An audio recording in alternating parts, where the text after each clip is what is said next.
It's my feel-good breakfast show. After 2 days of suspended lectures at the University of KZN following violent protests by students over the university's new funding policy, the situation on campus remains tense. Violent protests began on Sunday night with the torching of 2 vehicles, which led to the trail of destruction around the campus this week. And as students are stoning vehicles and setting facilities alight, we want to know what this is all about. So on the line this morning, SA Students Congress Provincial Secretary Phinda Mofokeng is joining us on the line to give us some updates on the demands. Phinda, you are live on your Feel Good Breakfast Show. Good morning. Good morning, how are you? Very good. It's believed that the students are protesting against the university's decision, so they changed the requirements for financial assistance. Just to give everyone some background that's not aware of what it's about, the scheme originally required students to pass 50% of their modules to qualify for financial assistance, but now the university wants students to pass 70% of their modules in order to qualify for assistance.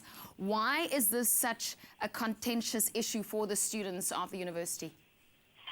This is a contentious issue because this new illegal despotic resolution by the university seeks to exclude majority of the students. Because a student comes to the University of KwaZulu-Natal has many students.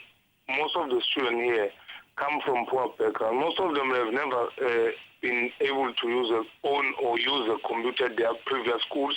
Neither they've been to a laboratory, a proper laboratory. When they come here, it's the first time they interact with those things. And the university does not have enough support mechanism to make sure that they make it a point that these students who never had those things before, during their high school days, they are made to acclimatize to the condition of the university. And then you expect the student that must get the same mark as a student who comes from your Hilton, which is one of the best schools, which has everything and so forth, with enough support mechanism. That's not true. That's not possible. Those students... Just to, I mean, I hear what you're saying. My question is, the students of UKZN, they're widely criticized for the violent behavior. So the fact that they are setting facilities alight, etc. Are you saying that you accept the students' actions, so the burning of the cars and the destroying of the property? The university hires security personnel to look after every building and so forth.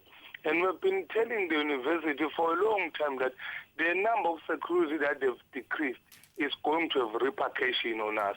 So the university continued to do that because, and today we are finding this situation that has happened in Westville, not because students banned those issues in Westville, but we believe that the security who are entrusted with the duty and responsibility to look after the property of the university, those are the people that must tell us what happened in those buildings, what happened in those cars.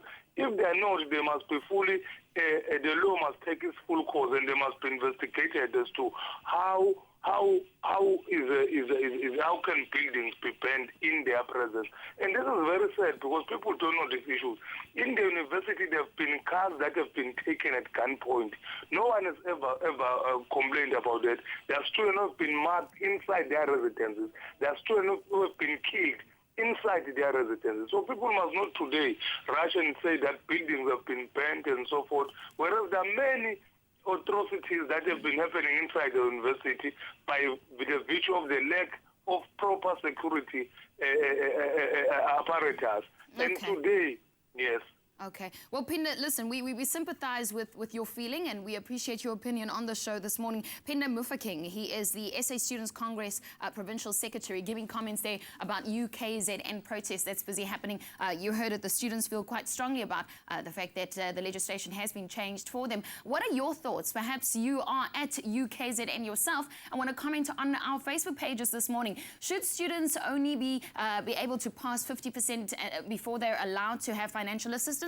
Or should it be the 70% that they've been allowed now? Let us know on our Facebook page. Also, you can tweet us our hashtag this morning, hashtag Expresso Show. Also on Twitter at Expresso Show. This is your Feel Good Breakfast Show. Loads more happening after the break.